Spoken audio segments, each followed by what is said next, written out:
샬롬. 오늘도 말씀 묵상으로 하루를 시작하시는 여러분들을 진심으로 축복합니다. 음식은 많이 먹으면 비만이 되지만 말씀은 많이 먹으면 삶이 풍성해집니다. 말을 많이 하면 허무하지만 기도를 많이 하면 하나님의 마음을 알 수 있습니다. 오늘 하루 말씀으로 풍성해지고 기도하며 하나님의 마음을 만끽할 수 있는 여러분들이 되시기를 바랍니다.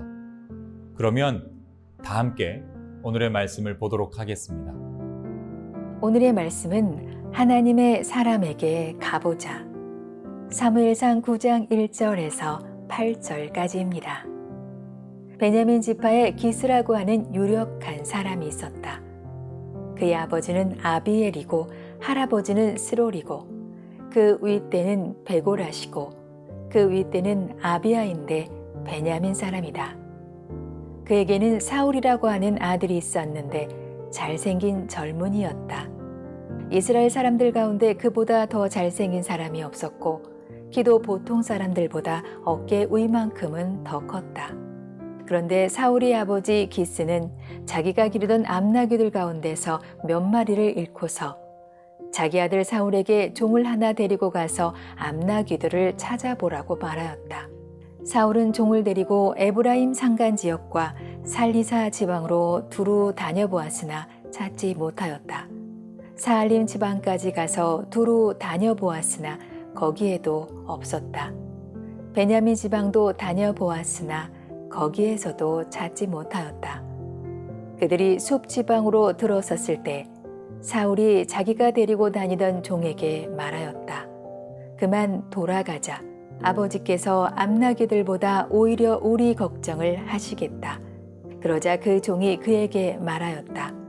보십시오. 이 성읍에는 하나님의 사람이 한 분 계시는데 존경받는 분이십니다. 그가 말하는 것은 모두 틀림없이 이루어진다고 합니다. 그러니 이제 그리로 가보시는 것이 어떨런지요. 혹시 그가 우리에게 우리가 가야 할 길을 알려줄지도 모릅니다. 사울이 종에게 말하였다. 그래, 한번 가보자. 그런데 우리가 그분에게 무엇을 좀 가지고 가야겠는데 우리 주머니에는 빵 하나도 남아있지 않으니 하나님의 사람에게 드릴 예물이 없구나. 우리에게 뭐 남아있는 것이 좀 있느냐? 종이 다시 사울에게 대답하였다. 아, 나에게 은전한 분이 있습니다. 이것을 하나님의 사람에게 드리고 우리가 갈 길을 가르쳐 달라고 하겠습니다. 연초가 되면 너나 할 것 없이 우리 성도들은 성경 일독을 다짐합니다. 그리고 하루하루 정해진 분량에 따라 읽는 것이지요. 물론 중도에 포기하는 분들도 있을 수 있고 중간중간 읽어가며 잘 붙들고 계시는 분들도 계십니다. 그렇다면 우리 성도님들이 성경을 읽다가 포기하거나 쉽지 않다라고 여기는 부분들은 어디일까요? 몇 가지가 있을 수 있겠지만 처음 접하는 명칭이나 용어들을 대하면 어려워하실 수 있습니다. 다음은 계명이나 제사법 등이 나오면 또 어려워하실 수 있습니다. 그리고 한 가지는 바로 반복적으로 등장하는 족보입니다. 발음하기도 어려운 사람의 이름이 계속해서 나온다거나 마태복음 같은 경우에는 시작하자마자 족보가 나오는 형식이니 성도님들이 어려워하실 수 있다는 것입니다. 그 중에서 족보에 대한 부분을 다뤄보기 원합니다. 본문 1절 말씀을 다 함께 보도록 하겠습니다. 베냐민 지파에 기스라고 하는 유력한 사람이 있었다. 그의 아버지는 아비엘이고 할아버지는 스롤이고 그 윗대는 베고라시고 그 윗대는 아비야인데 베냐민 사람이다. 첫 단어가 그 족보와 연결되어 있는 베냐민 지파로 시작을 합니다. 그리고 그 지파 안에 기스라고 하는 사람을 등장시킵니다. 그리고 그의 아버지 이름과 또 그 할아버지의 이름, 그리고는 그 윗대 이름들을 계속해서 등장시킵니다. 성경은 이유 없이 기록된 곳이 단 한 곳도 없으니 이 부분도 이유가 있습니다. 그리고 2절로 들어가면서 중요한 한 사람을 등장시킵니다. 바로 사울입니다. 어제 우리는 이스라엘 백성들이 세상적 힘을 소유하고 싶어서 일평생 하나님의 말씀을 전했던 사무엘 선지자에게 왕을 세워달라고 요구했습니다. 그러면 안 된다고 수차례 설명했지만 백성들은 전혀 듣지 않았습니다. 결국 하나님은 사무엘을 통해 왕을 세워주라고 말씀하셨습니다. 단 하나님의 기준이 아닌 그들의 요청의 기준에 맞춰 베냐민 지파에서 세우라고 하십니다. 하나님께서 예수 그리스도는 유다 지파를 통해서 나게 하실 것이라고 하신 것 기억하시지요? 그런데 인간의 선택이 항상 틀릴 수밖에 없음을 교육해 주시기 위해 하나님은 베냐민 지파의 한 사람인 사울을 세우신 것입니다. 그는 너무나도 준수한 외모와 체격을 가진 사람이었습니다. 본문 2절 말씀입니다. 그에게는 사울이라고 하는 아들이 있었는데 잘생긴 젊은이였다. 이스라엘 사람들 가운데 그보다 더 잘생긴 사람이 없었고 키도 보통 사람들보다 어깨 위만큼은 더 컸다.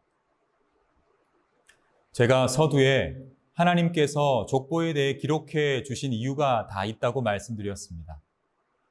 먼저는 그 당시 이스라엘 백성들에게 유다 지파를 통해 예수가 나심을 알려주시기 위함이었습니다. 그리고 나중에 신약 시대를 살아가는 성도들과 현재를 살아가고 있는 성도들에게도 구약과 신약을 연결시켜 주시기 위해 미리 구약의 족보와 함께 사울을 등장시키면서 설명해 주시는 것입니다. 혹시 신약에도 사울이 등장하고 있다는 것을 알고 계신가요? 예, 맞습니다. 신약에도 똑같은 이름을 쓰고 있는 사울이 등장합니다. 그는 율법을 지키기 위해서는 사람을 죽이면서까지 맹목적으로 율법을 지켰던 사람입니다. 그리고 또 다음 사람을 율법으로 심판하고 죽이기 위해 이동하던 중 다메섹 길에서 예수님을 만나게 되면서 사울이 아닌 바울로서 전혀 다른 삶을 살아가게 된 사람입니다. 그가 어느 지파 사람일까요? 네, 베냐민 지파입니다. 하나님께서는 구약의 베냐민 지파인 사울과 신약의 베냐민 지파인 사울의 연결고리를 통해 하나님의 간섭과 인도하심이 없이는 옳다고 여기는 그 어떤 것도 틀린 것이고 잘못된 길로 갈 수밖에 없다는 것을 우리에게 보여주고 계셨던 것입니다.